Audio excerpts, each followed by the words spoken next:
Salve, salve! Sejam todos bem-vindos ao canal do professor Alex Nina. Vamos falar hoje de valoração ambiental, particularmente de métodos. Então, os métodos de valoração podem ser classificados em dois grandes grupos. Então, existe o método da função de produção e da função de demanda. Então, método da função de produção, método da produtividade marginal e de mercado de bens substitutos. Então, reposição, gastos defensivos ou custos evitados e custos de controle. Aquele custo aí que, por exemplo, uma política de prevenção pode evitar um acidente ambiental, né? Um custo.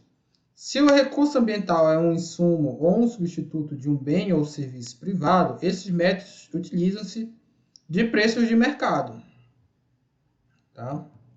Desse bem ou serviço privado para estimar o valor econômico do recurso ambiental. Então, se é um recurso que já está aí no mercado, se utiliza o próprio valor dele que está sendo negociado. Com base no preço desses recursos privados, estima-se indiretamente os valores econômicos, preço sombra dos recursos ambientais, tá? O benefício ou custo da variação da disponibilidade de um recurso ambiental é dado pelo produto da quantidade variada do recurso vezes o seu valor econômico estimado. Vamos dar um exemplo. A perda de nutrientes do solo causada por desmatamento pode afetar a produtividade agrícola. A redução do nível de sedimentação numa bacia por conta de um projeto de revegetação pode aumentar a vida útil de uma usina hidrelétrica. Então, produtividade agrícola, usina hidrelétrica já está tudo isso a preço de mercado. Aí você pode valorar os recursos ambientais a partir desses preços. Mesmo que não seja o recurso ambiental propriamente dito, ele pode ser um preço sombra. Então, quanto é que vale você não desmatar, né? Quanto é que vale? Se você levar em conta aqui o preço o quanto que o nutriente contribui para a produtividade, você chega a um preço de não desmatar. Ou seja, vale a pena não desmatar para manter a produtividade. Quanto vale você revegetar uma área? Vale o benefício do aumento da vida útil de uma usina hidrelétrica. E isso tem tudo como projetar, porque lembram lá dos métodos de fluxo de caixa, né? Então, se aumenta a vida útil da hidrelétrica, aumenta o valor presente líquido desses fluxos contábeis proporcionados pela operação da hidrelétrica, também tende a aumentar, tá? Já que o próprio conceito de vida útil inclui isso aí também, né? Uma duração de um determinado equipamento, projeto, enfim, dentro de uma viabilidade econômica. Vamos lá, método da função de demanda. Estima-se diretamente os valores econômicos, preços e sombras com base em funções da demanda para esses recursos derivados. Esses recursos derivados de mercado de bens ou serviços privados complementares ao recurso ambiental, ou mercados hipotéticos construídos especificamente para o recurso ambiental e análise.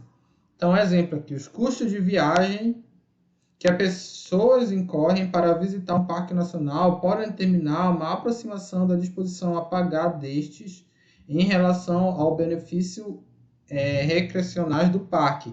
Então, enquanto os métodos de produção estão mais relacionados à oferta, né, um produto bem ofertado, o de demanda são quantas pessoas querem pagar por aquele benefício. Perdão. Então, quanto é que vale lá um parque nacional? Você tem que ver mais ou menos o perfil das pessoas que visitam, onde elas moram e quanto é que elas estão dispostas a pagar para visitar aquele parque. É uma forma de você estimar o benefício econômico, né, do ponto de vista econômico, desse bem aí ambiental, né? Esses métodos captam as medidas de disposição a pagar ou aceitar dos indivíduos relativas à variação de disponibilidade de um recurso ambiental. Estimam a variação do nível de bem-estar pelo excesso de satisfação que o consumidor obtém quando paga um preço, ou nada a pagar pelo recurso abaixo do que estaria disposto a pagar. O que significa isso? Imagina que eu estou disposto a pagar R$30 para me locomover aqui para um parque, para o Bioparque, daqui de Macapá, onde eu estou fazendo essa aula, da minha casa para o Bioparque, um custo de ida e volta. Então, para mim, R$ 30 é um preço que eu estou disposto a pagar. Só que uma corrida de Uber dá, digamos que dê aí R$ 13 para ir, R$ 13 para ir, mais R$ 13 para voltar. Então, se eu for para lá, eu pago R$ 26. Como eu estava disposto a pagar 30, eu paguei abaixo do que eu estava disposto a pagar. Então, tive um benefício. Se fosse R$ 15 ida, R$ 15 volta, ou seja, R$ 30, né, todo o percurso, estaria equitativo. Agora, se fosse mais caro, talvez já não estaria disposto a ir lá no Bioparque e visitar o Bioparque. Então, existe o excesso de satisfação. Claro, se tiver falta de satisfação, não vai ser comercializado, mas existe o excesso de satisfação. Outra pessoa poderia estar disposta a pagar até mais para visitar um Bioparque, né? Que aí o excesso de satisfação seria maior em termos de preço, porque nem tudo pode ser mensurado conforme a teoria, né? Também nem tudo tem um preço, dependendo da teoria. Isso foi até um marketing que o Itaú fez um tempo desse, né? Existem coisas que não tem preço, mas para a contabilidade ambiental, o ideal é que você mensure tudo sim, mas outras teorias dizem que não. A gente falou disso em aula anterior, tá? Serviços ambientais, isso aqui também é muito importante. Esses métodos gerais, a princípio, estimam valores com base na realidade econômica atual. Na medida em que esses valores, custos e benefícios possam ocorrer ao longo de um período, então será necessário identificar esses valores no tempo. Então, primeiro, com base na economia atual, se eles podem se projetar, você vai tentar estimar eles no tempo. E como é que você vai estimar o valor no tempo? Os métodos de contabilidade. Então, você vai usar a taxa de desconto social, que é diferente da taxa de mercado. Essa é a diferenciação. Então, enquanto que para a contabilidade tradicional, quando você projeta um valor futuro e traz para valores presentes, você usa uma taxa de desconto, uma taxa mínima de atratividade, tem vários termos, baseada aí numa taxa de referência, como no caso do Brasil, taxa de juros Selic, no Tesouro Selic. Isso a gente já explicou em aulas anteriores. Se você não assistiu, por favor, assista aqui nessa própria playlist, as aulas de contabilidade, tá? Para a questão da contabilidade ambiental, vai existir essa taxa, só que ela não vai ser igual a Selic, vai ser uma taxa de desconto social. Você vai colocar ali uma questão social. Lembrando que quando a gente fala social, ambiental, são eixos muito mais próximos em relação ao econômico. Geralmente o dilema é econômico e socioambiental. Porque, como falei na aula de desenvolvimento sustentável, o que é a questão ambiental em última instância? É uma questão social. É uma questão social com perspectiva futura. Tá? Então, por isso que o objetivo aí do desenvolvimento sustentável está pautado nas futuras gerações, né? Sem manter, claro, mantendo, claro, a necessidade das gerações atuais. Então, para quem você está preservando o meio ambiente, em última instância, são para as gerações. Claro que em torno disso tem todo o debate, tem um valor intrínseco do meio ambiente, né? do direito dos próprios animais, né? Não só das gerações humanas. Tem um debate muito extenso em torno disso, mas para fins da sustentabilidade são para gerações humanas futuras. Por isso que é uma questão social em última instância. A determinação da taxa de desconto social, que é essa que vai substituir a taxa de mercado, não é fácil. A taxa de mercado é muito mais fácil. Na caneta o governo faz isso. Então, inclusive hoje é terça, amanhã tem reunião do Copom, né, lá do Banco Central, e a ideia é que ele aumente a taxa Selic para mais de 10%. Vamos ver se isso vai acontecer. Então, sua variação pode afetar significativamente os resultados de uma análise de custo-benefício. Porque a taxa Selic está lá dada pelo poder público. Claro que ela vai variar com o tempo, mas ela dá para estimar com mais precisão do que uma taxa de desconto social. E por mais que ela varie com o tempo, tem até como tentar estimar essa variação dela, porque a gente sabe que ela oscila. A taxa de desconto social, a amplitude de oscilação é muito menos previsível, ok? Então, e claro que essa taxa de desconto ela vai impactar diretamente nas análises de custo-benefício. Então, no contexto ambiental, a complexidade ainda é maior. Tá? Devido à possibilidade de esgotamento, o valor de dos recursos naturais tende a crescer com o tempo. Estimar essa escassez futura e traduzi-la em valores monetários é uma questão complexa, que exige um certo exercício de futurologia. Ok? Então, para você estimar aí, porque quanto mais escasso o recurso, mais tende a ser o preço dele. Então, estimar como é que vai ficar essa escassez de recursos no futuro, o preço deles é complicado. Só que tem a contraponto também, né? Como eu falei na aula anterior, a tecnologia, por exemplo, a exploração aí mineral, como é que eu posso dizer? Me fugiu o termo, no espaço, né? Espacial, mineração espacial, ela pode aí trazer, tornar mais acessíveis os recursos minerais, diminuindo a escassez deles e, consequentemente, diminuindo o preço. Lá na aula de desenvolvimento sustentável, tem outras aulas aí que falam de polêmicas, né, envolvidas com as duas correntes, sustentabilidade fraca e forte. Tem uma aula que justamente aborda a escassez dos recursos naturais e teve uma aposta famosa aí na década de 80 entre um cientista, o Ehrlich, e um empreendedor, o Simon. E o Simon dizia que os recursos naturais, minerais, iam ficar mais baratos depois de 20 anos. E acho que foram 10 anos, na verdade. A aposta foi na década de 70 e depois terminou na década de 80. E o Ehrlich, que era um ambientalista, dizia que iam ficar mais caros justamente porque iam ficar mais escassos. E o Simon ia dizer que a tecnologia ia deixar os recursos mais baratos porque a humanidade ia conseguir via tecnologia acessar mais esses recursos minerais ou fazer o beneficiamento de forma mais eficiente. Acabou que depois de 10 anos foi o Simon, o empreendedor, que ganhou. De fato, a tecnologia contribuiu para que os recursos minerais, ficassem mais baratos, considerando as variações de preço e tudo mais, né? As variações cambiais, poder de compra, inflação, todas essas questões. Só que o Ehrlich falou, perdi, tudo bem, mas isso não quer dizer que minha teoria está errada, porque a tecnologia só adia um problema de escassez que está claro ali, que não aconteceu em 10 anos, eu errei nesse prazo, mas vai acontecer em 20, 30 ou mais tempo, mas uma hora vai acontecer. Então, não foi o fim do debate, tá? Esse ganho do Simon. Então você tem isso aqui, porque você tem de um lado a escassez do próprio uso, do outro lado a tecnologia que vai na contraposição. Então você estimar isso e trazer para valores presentes, para você fazer uma análise de viabilidade, é muito complicado, né? Já é complicado quando você faz para a contabilidade tradicional, considerando ainda a complexidade ambiental, fica mais complicado. Essa complexidade também irá se refletir quando se montar um Sistema Nacional de Contas Ambientais para medir a renda nacional, PIB. Então, PIB, lá o indicador monetário, um dos indicadores mais questionáveis.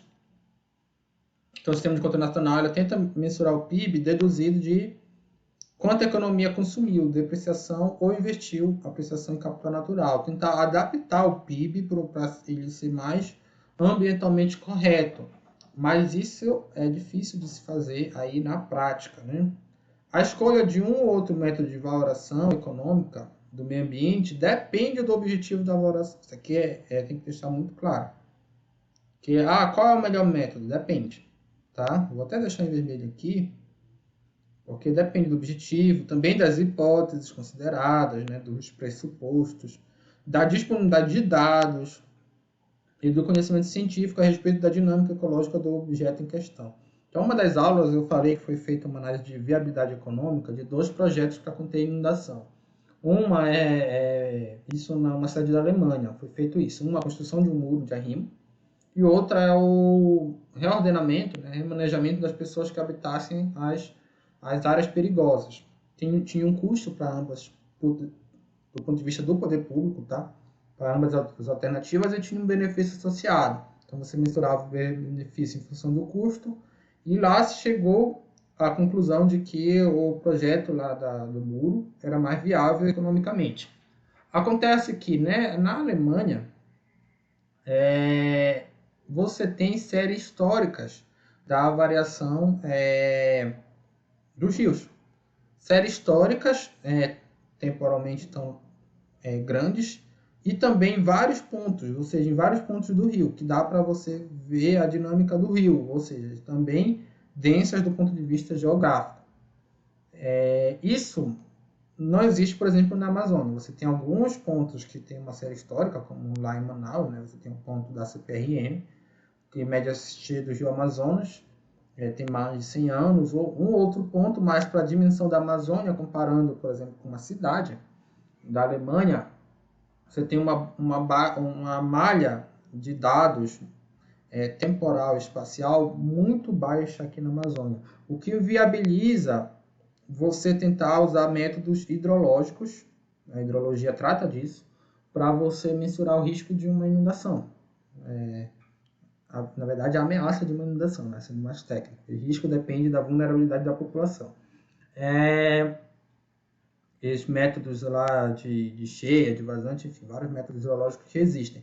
Então, sem dados, fica mais difícil você colocar isso em valores de análise de custo-benefício e análise de risco ainda, né? Porque uma hora você tem que traduzir o risco, que é uma probabilidade, em um dado que dê para você ali fazer uma comparação, dependendo do o quanto você quer aceitar de risco.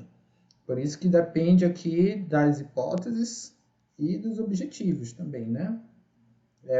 Acrescentaria aqui ainda da questão política, né? Da questão... O risco, por mais que ele tente ser objetivo, ele tem ali um tanto de subjetividade. Então, também depende, assim como também toda a questão da contabilidade, né? Depende ali do quanto da aversão ao risco que aquele usuário pretende assumir, tá? Existem também os riscos financeiros, que impactam ali o valor dos ativos contábeis tradicionais, mas existe o risco ambiental também, entre outros riscos que podem existir, risco de gestão, enfim, toda a área de gestão de risco. Por isso que tem vários fatores que impactam os métodos de valoração, mas é bem claro a gente ter a noção de que não é um método que vai dizer chegar no resultado e pronto, acabou, tá? Mas a economia ambiental vai dizer, se esse método não é perfeito, sem ele a imperfeição ainda é maior, tá? Então, por mais imperfeito que seja, ainda é melhor do que a gente não ter nenhum parâmetro para tomar uma decisão, né? No ponto de vista ainda de um paradigma maior, é o grande debate que se tem entre métodos quantitativos e qualitativos. Eu fui bastante criticado por alguns professores quando eu estudei pobreza e desastres naturais, porque eu usei métodos quantitativos. E tem boa parte da academia que rechaça de qualquer forma métodos quantitativos, por conta dessas limitações, tá, que existem. Só que quem trabalha com métodos quantitativos sabe dessas limitações e pressupõe que elas de fato reconhecem de fato essas limitações, mas diz que sem elas você fica muito ao Deus dará, sem noção nenhuma, né? Fica à margem de nenhum trabalho técnico. E por mais que elas sejam limitantes, em muitas situações sim, elas ajudam a tomada de decisão. Não dá para dizer que não, porque se fosse por isso, vários países desenvolvidos não estavam fazendo e tendo retorno com isso. Só você pensar o quanto que são avançados os métodos quantitativos e o uso deles em países como Estados Unidos, nos países europeus, todos esses países desenvolvidos, eles estão tendendo a usar mais esses métodos, tá bom? E o Brasil ainda precisa avançar, né, método quantitativo. A gente tem, só a gente pensar que é um dos países com menores índices, né, de PISA lá na educação básica, no ensino de matemática. Né? Tem sempre lá ali o PISA é uma prova que é feita para os estudantes, né, mede um nível global de ensino de matemática. O Brasil sempre está abaixo, ou menos abaixo para o nível de desenvolvimento que é o país.